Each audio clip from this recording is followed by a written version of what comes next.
Alkitab murni, kisah penciptaan dunia Adam dan para nabi hingga ke penggenapan nubuatan di tanah Israel.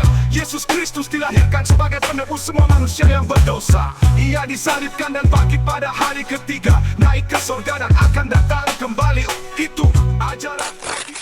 Oke, yuk kita langsung masuk aja ke topik hari ini. Kita bakal membedah sebuah argumen teologi yang bener-bener di luar nalar. Sebuah ide yang sekilas kedengeran mustahil, tapi ternyata punya struktur logika yang seru banget buat kita uji sama-sama. Nah, ini dia nih klaim yang bikin hebohnya.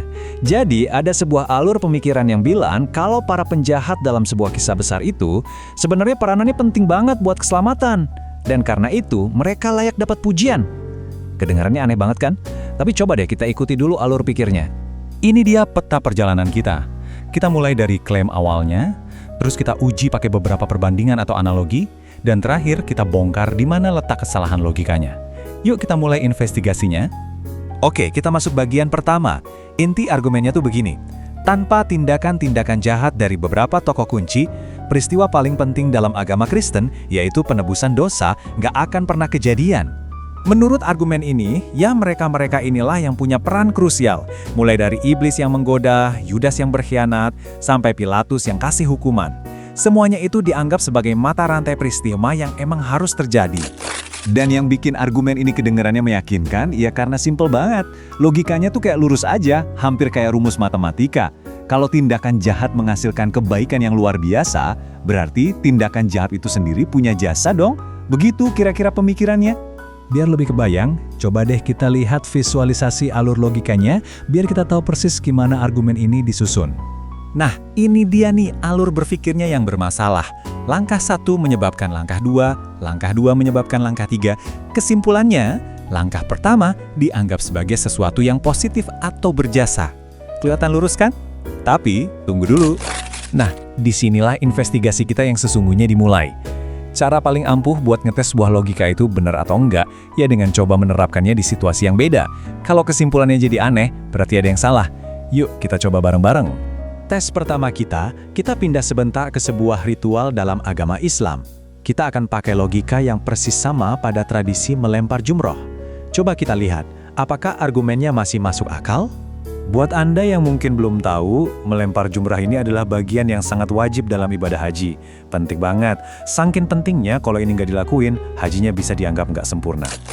Nah, asal-usul ritual ini menarik banget. Menurut salah satu tafsir, ritual ini justru lahir gara-gara tindakan iblis yang mencoba menghalangi Nabi Ibrahim. Jadi setiap lemparan batu itu adalah respon langsung terhadap gangguan si iblis. Implikasinya jelas banget. Tindakan iblis di sini bukan sekedar cerita pelengkap. Tindakannya itu jadi pemicu, jadi katalisator, penyebab langsung lahirnya sebuah tradisi suci yang dilakukan jutaan orang sampai hari ini. Dan disinilah pertanyaan kuncinya. Kalau kita mau konsisten sama logika yang awal tadi, kita harus terima kesimpulan yang aneh ini. Tentu saja, gak ada satu orang pun yang bakal setuju kalau iblis itu berjasa dalam ibadah haji. Nah, ini bukti pertama kalau ada yang salah sama kerangka berpikirnya. Oke, kita lanjut pengujiannya. Sekarang kita pakai contoh sekuler dari sejarah. Biar kelihatan kalau kesalahan logika ini bisa terjadi di mana aja. Kita akan lihat argumen seputar kolonialisme di Indonesia. Lihat deh, struktur argumennya sama persis kan? Logikanya 1:1. Sebuah peristiwa negatif, yaitu penjajahan, memicu perlawanan, yang akhirnya berujung pada hasil positif, yaitu kemerdekaan. Apa lantas kita akan bilang penjajah Belanda atau Jepang itu berjasa buat kemerdekaan Indonesia? Ya jelas enggak lah, itu kesimpulan yang absurd banget. Oke, setelah kita uji dengan dua analogi yang kuat tadi, sekarang waktunya momen pencerahan. Kita akan tunjuk langsung di mana persisnya letak kesalahan berpikir ini. Singkatnya, argumen ini adalah sebuah kekeliruan logis. Kesalahan mendasarnya tuh cuma satu. Poin pentingnya begini, hanya karena sesuatu itu menjadi pemicu atau katalisator untuk hasil yang baik, itu sama sekali bukan berarti tindakan pemicu itu sendiri adalah baik atau berjasa. Nah, mencampur adukan dua hal ini, itulah inti dari kesalahan logikanya.